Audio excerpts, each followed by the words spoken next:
The political and military partnership between Europe and the United States that's underpinned our security for 80 years continued to fracture today over Ukraine. President Trump pressed on with his plans to negotiate a peace deal with President Putin, saying tonight, "I trust him, I know him very well." That will not have gone down well with European leaders, even though Mr. Trump did concede tonight that Ukraine will be involved. Nor will what the president's defence secretary told a NATO meeting of fellow ministers in Brussels.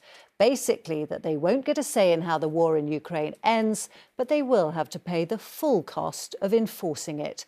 Pete Hegseth insisted Europe will have to do far more to protect itself. America is focused on its own protection, he said.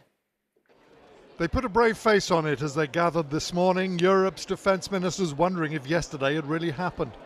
Glad-handing among them new Defence Secretary Pete Hegseth, the man who, at the behest of his boss in the White House, had turned Western policy on its head.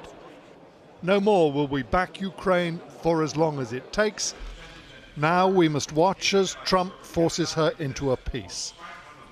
Hegseth, wife by his side, a stars and stripes prominently in his top pocket, justified the change by invoking the genius of the great leader.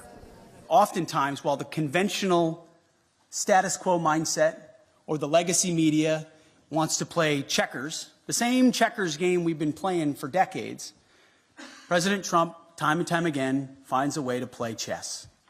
As a deal maker, as a businessman who understands how to create realities and opportunities where they otherwise may not exist. And you know who's good at chess? The Russians.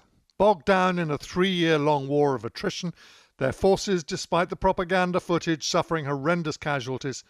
But in one bound, they'll go from international pariah to a superpower once again, deciding the fate of Europe on a direct line to Washington.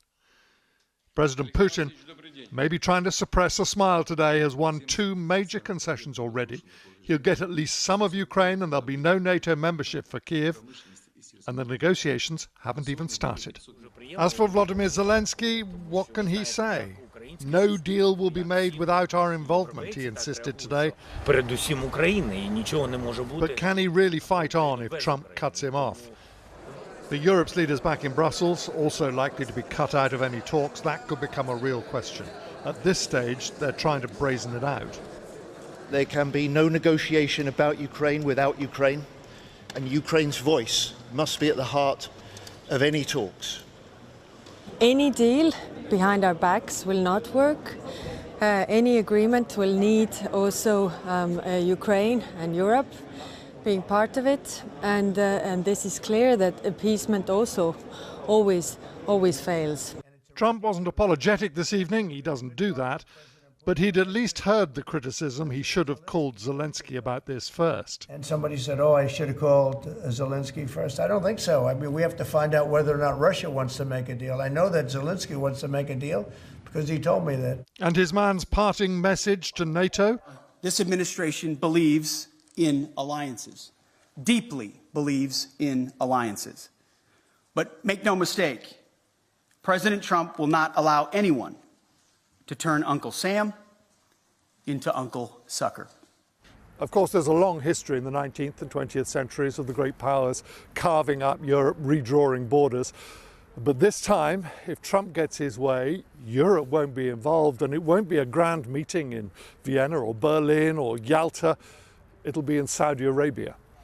That's how fast the world is changing.